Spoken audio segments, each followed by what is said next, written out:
Raphaël Grossi est l'invité de ce grand angle. Bonsoir, soyez le bienvenu sur TV5 Monde. Vous êtes le directeur général de l'Agence internationale de l'énergie atomique, une institution rattachée à l'Organisation des Nations Unies. Commençons avec la COP28 qui débute dans 2 jours. Vous vous apprêtez d'ailleurs à partir à Dubaï. Selon vous, le nucléaire fait-il partie des solutions face au changement climatique? Le nucléaire, ça peut être un outil de transition écologique? Il l'est déjà.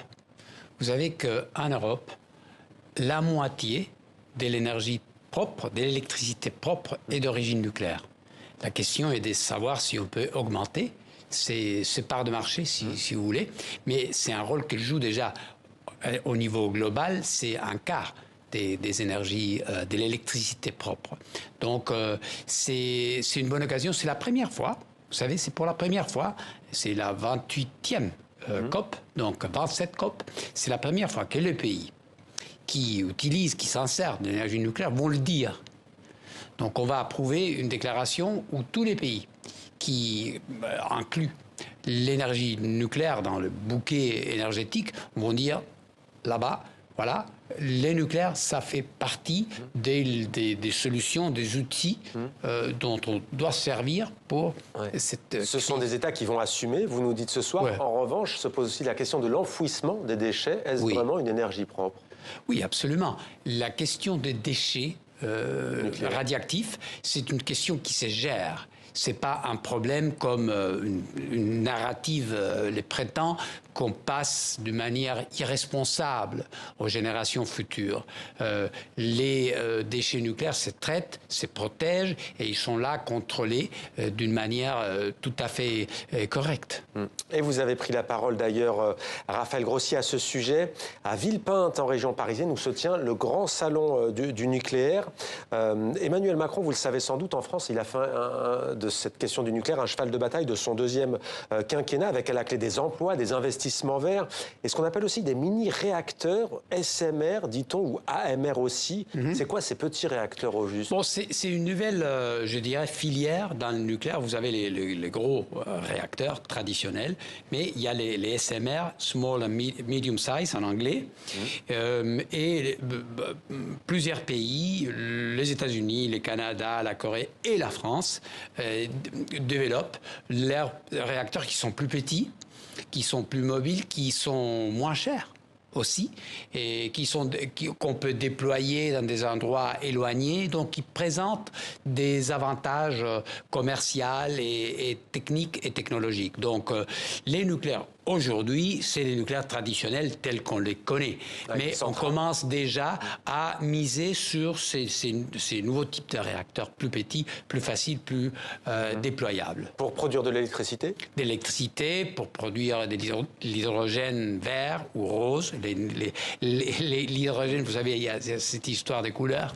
Donc, pour donner du chauffage à des espaces urbains, pour la dessalation. Donc, il y a pas mal d'activités spécifiques qu'on peut desservir avec de réacteurs spécifiquement rattachés. Et donc, pour vous, c'est un début de révolution? Je pense qu'en tout cas, c'est une tendance très intéressante. Alors, vous avez rencontré le président français Emmanuel Macron. Quel a été le cœur de vos discussions, en dehors de ces sujets qui sont bien entendu présents à ce grand salon? Oui, je pense que c'était une occasion importante pour moi pour faire les points sur les questions liées à la non-prolifération les plus importantes sur le tableau international. Les Moyen-Orient, la situation en Corée du Nord, ce qui se passe aussi en Ukraine. Il faut rappeler, moi je l'ai fait volontiers parce que je suis reconnaissant que Emmanuel Macron a été un de ces leaders mondiaux qui a accompagné l'Agence internationale de l'énergie atomique dans nos efforts pour éviter un accident nucléaire à Zaporizhzhia et nous a toujours appuyé.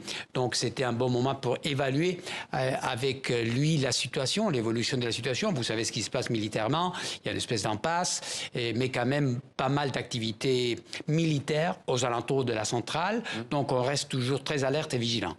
La centrale nucléaire de Zaporizhzhia, on le rappelle, c'est la plus grande d'Europe. Elle est occupée par les Russes depuis le 4 mars 2022. Effectivement. Est-ce que c'est devenu une base militaire russe? C'est ça ce qu'on veut et on doit éviter.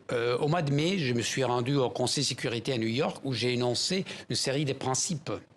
Y inclut qu'il ne faut pas attaquer une centrale nucléaire et qu'il ne faut pas non plus la militariser, donc déployer de l'armement lourd.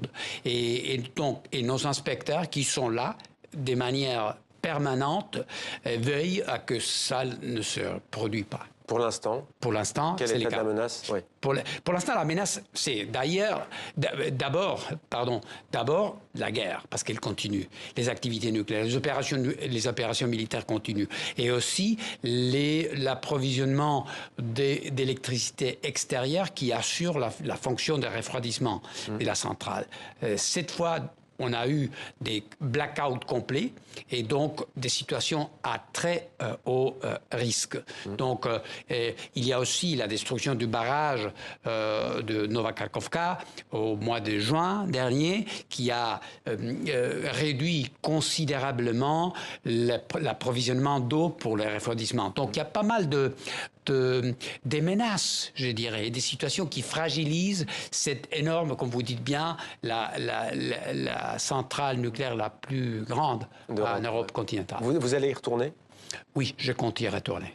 Quand? Vous ne savez pas encore? Je pense dans les semaines qui viennent. Vous avez un accès totalement libre et facile à la centrale? À chaque fois, il faut traverser, il ne faut pas oublier, hein, il faut passer la ligne de front, comme les font mes inspecteurs tous les 3 semaines ou 4 semaines. Donc, à chaque fois, il faut négocier avec les uns et les autres pour les dire en bon français, pour qu'ils ne tirent pas. Pour qu'ils ne tirent pas, et on sait que vous êtes aussi protégé quand vous vous y rendez. Le conflit en Ukraine a-t-il détourné l'attention sur l'enrichissement du nucléaire iranien? C'est-à-dire qu'on dit que le conflit ukrainien, aussi ce qui se passe à Gaza et les Moyen-Orient, détourne un peu l'attention. C'est possible, vous savez mieux que moi, l'opinion publique, elle change. Mais pour nous, en tout cas, notre devoir est d'attirer tout le temps l'attention et de signaler aux responsables politiques, comme le président Macron, quels sont les risques y attenant. Vous avez discuté avec le président français Emmanuel Macron. Vous avez dit on a dressé un tableau, justement, notamment des risques, des menaces pour lui et pour vous d'ailleurs. Quelle est la zone la plus sensible aujourd'hui dans le monde? Je crois qu'on regarde avec beaucoup d'attention ce qui se passe en général au Moyen-Orient. Vous parlez du conflit israélo-palestinien? On parle de tout, parce que tout est connecté. Quand vous évoquez l'Iran, quand vous évoquez ce qui se passe entre Israël et la Palestine, donc on mentionne souvent d'autres pays. Et je ne vais pas nommer des pays parce que je ne vais pas signaler l'un ou l'autre. Mais tout ce que je veux dire, c'est qu'il y a une espèce d'implication et les pays sont imbriqués, les situations de sécurité ont des connotations qui influent les uns les autres. Est-ce que vous redoutez que tel groupe, telle milice dans le monde... On ne peut pas l'exclure. Que l'arme nucléaire tombe sous la main d'un groupe... Et où le matériel nucléaire pour créer de l'armement, des boîtes à clous, des bombes sales, etc. Vous avez enquêté notamment, par exemple, sur le groupe Wagner, le groupe russe? On n'a pas eu des raisons pour le faire. C'est-à-dire, nous, on travaille sur base des données objectives. Alors, l'Iran, justement, va s'y arrêter. On se souvient que c'est Donald Trump qui avait sorti les États-Unis de cet accord qui avait été présenté comme historique à l'époque, qui avait été notamment signé par la France. Cet accord n'a toujours pas repris. Quelle est aujourd'hui la situation? Pourquoi ça bloque? Ça bloque justement parce qu'à partir du moment où on a abandonné cet ordre, cette logique qu'on avait à l'époque de cet accord, le JCPOA, l'Iran a graduellement, progressivement cessé d'observer, d'obéir ou de suivre les obligations. Et au jour d'aujourd'hui, c'est une coquille vide.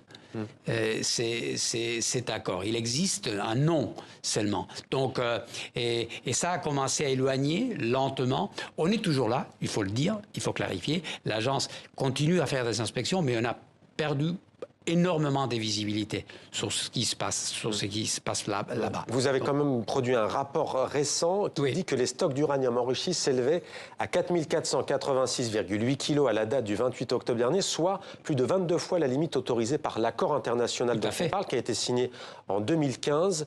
Êtes-vous inquiet ?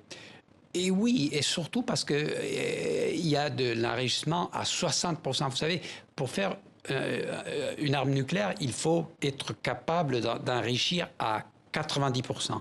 Donc on est presque là. Et ce que je dis toujours à mes collègues iraniens, c'est, écoutez, vous voulez le faire, il faut donc s'ouvrir aux inspections internationales de manière plus conséquente. Je vous avais déjà posé la question, il me semble, dans un entretien précédent, mais pour celles qui nous regardent, je vous la repose parce que c'est intéressant. Seuls ceux qui sont signataires d'un traité, par exemple, de non-prolifération nucléaire, sont soumis à cette surveillance.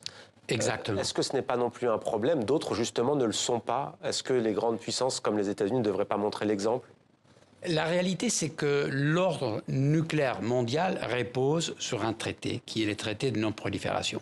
On peut dire il est en quelque sorte discriminatoire, mais ça, c'est l'ordre qu'on s'est donné dans les années 70. On a dit, il y a 5 pays, les 5 membres permanents du Conseil de sécurité, y compris la France, qui gardent l'arme nucléaire qu'ils avaient déjà, et les autres ne peuvent pas les développer. On va les citer peut-être ? États-Unis, la Fédération de Russie, la Chine, l'Angleterre, la France. N'est-ce pas ? C'est les 5 membres permanents du Conseil de sécurité. Il y a aussi l'Inde, il y a aussi le Pakistan, qui ne sont pas signataires de ces TNP, de ces traités de non-prolifération. Donc, et il y a les soupçons autour d'Israël. Là, il y a une politique d'opacité, vous savez. Donc, Israël n'affirme ni l'existence d'un arsenal. Donc, c'est un peu dans une catégorie à part. Voilà donc pour le dossier iranien. Vous êtes confiant tout de même pour la suite ? Il va y avoir une présidentielle aux États-Unis. Si Donald Trump revient au pouvoir... Il ne faut jamais lâcher.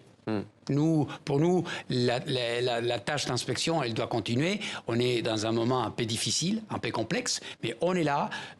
J'ai un dialogue qui n'est pas facile, mais j'ai un dialogue avec les Iraniens. J'étais là-bas au mois de mars. Je me suis entretenu avec le président Raisi, le ministre des Affaires étrangères Amir Abdollahian. Donc, on continue. C'est laborieux, mais on continue. Vous dites c'est laborieux, mais la tâche d'un inspecteur, ou en tout cas d'une agence comme la vôtre, elle est de faire fi, de mettre de côté justement les enjeux internationaux, les blocs, les soutiens, les forces en présence ? Être objectif. Ça, c'est difficile. Parce que, justement, il y a tous ces sous-entendus, ces clivages politiques, ces rivalités. Pour nous, ce qui compte, c'est que les pays observent leurs obligations. Il y a un pays dans lequel vous ne vous êtes jamais rendu, il me semble, et pour cause, c'est la Corée du Nord. La Corée du Nord a éjecté les inspecteurs de l'agence en 2009. Vous savez, bien avant mon temps comme directeur général. Et moi, je crois qu'il faut rétablir un engagement. La possibilité que la Corée du Nord se débarrasse de son armement nucléaire est un peu faible. Il faut le reconnaître. Ils se sont dotés. Donc, c'est une question politique de très haut niveau. Mais moi, je pense quand même qu'il faut réessayer. Il faut essayer de rétablir un contact avec eux. Mais est-ce qu'il y a un canal et est-ce que la Corée du Nord veut discuter ? Pour l'instant, Kim Jong-un avait rencontré Donald Trump, qui avait une ouverture sur le monde. Pour l'instant, ils n'acceptent pas, mais on essaye d'ouvrir des instances de dialogue avec eux. Est-ce que la Corée du Nord détient l'arme nucléaire ? Mais oui, bien sûr. Bien sûr. Ils ont fait leur premier essai nucléaire en 2006 et depuis, ils ont continué et selon nos estimations, ils ont un arsenal nucléaire conséquent, 60, peut-être 70 ogives nucléaires. Quel est l'endroit dans le monde, outre ces pays qu'on a cités aujourd'hui, qui vous inquiète ? Et pourquoi, ces dernières années, au fond, on a un retour à cette prolifération nucléaire ? C'est un bon point, ce que vous faites. Alors même qu'à chaque fois qu'il y a un conflit, on dit attention, il y a un risque de troisième guerre mondiale, il y a un risque aussi d'appuyer sur le bouton nucléaire, il y a ce paradoxe. Justement, le paradoxe, et c'est regrettable en quelque sorte, mais il faut le reconnaître, l'existence et je dirais l'augmentation des tensions stratégique, politique à niveau international fait en sorte que l'arme nucléaire ne perd pas son allure. C'est lamentable, mais c'est le cas. C'est pour ça que le travail de l'agence et les respects du régime de non-prolifération devient essentiel. Mais c'est en même temps, c'est une arme de dissuasion. Donc, oui. Pourquoi est-elle éminemment dangereuse ? Elle est éminemment dangereuse parce qu'elle peut nous mener à la destruction totale en tant que planétaire, je dirais. Donc, on le sait, ça. N'oubliez pas cette phrase du président Ronald Reagan et le secrétaire général Gorbatchev. Une guerre nucléaire ne peut pas être gagnée et ne devrait jamais être menée. Donc, c'est vrai, une guerre nucléaire, c'est la fin. Ouais. Une guerre nucléaire, c'est la fin. Mais quand vous êtes dans des négociations, est-ce que vous entendez dire de la part de pays du Sud, la Fédération de Russie l'a dit d'ailleurs, Vladimir Poutine, à ce jour, les États-Unis l'ont utilisé à Hiroshima, notamment. Oui, et il y en a, et pas seulement les grandes puissances. Il y a des pays qui parfois disent pourquoi eux et pas nous.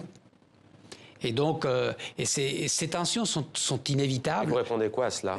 Je réponds non, jamais. Je réponds l'arme nucléaire ne résout aucun problème, elle les aggrave. Et donc, c'est un monde moins sûr. Et donc, il faut...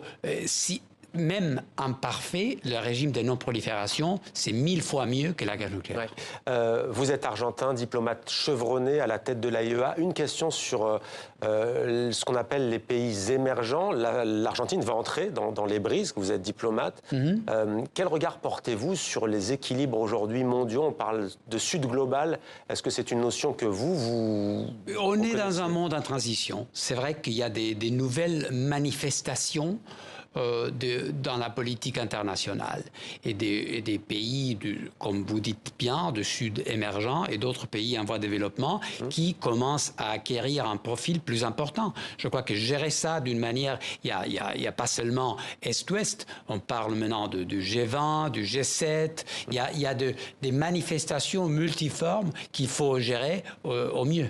Merci beaucoup Raphaël Grossi d'avoir répondu à nos questions. Je rappelle que vous êtes en partance pour Dubaï pour assister à la COP28, la conférence de l'ONU sur le climat. Raphaël Grossi, directeur général de l'AIEA, l'Agence internationale de l'énergie atomique. Merci à vous. Un grand merci.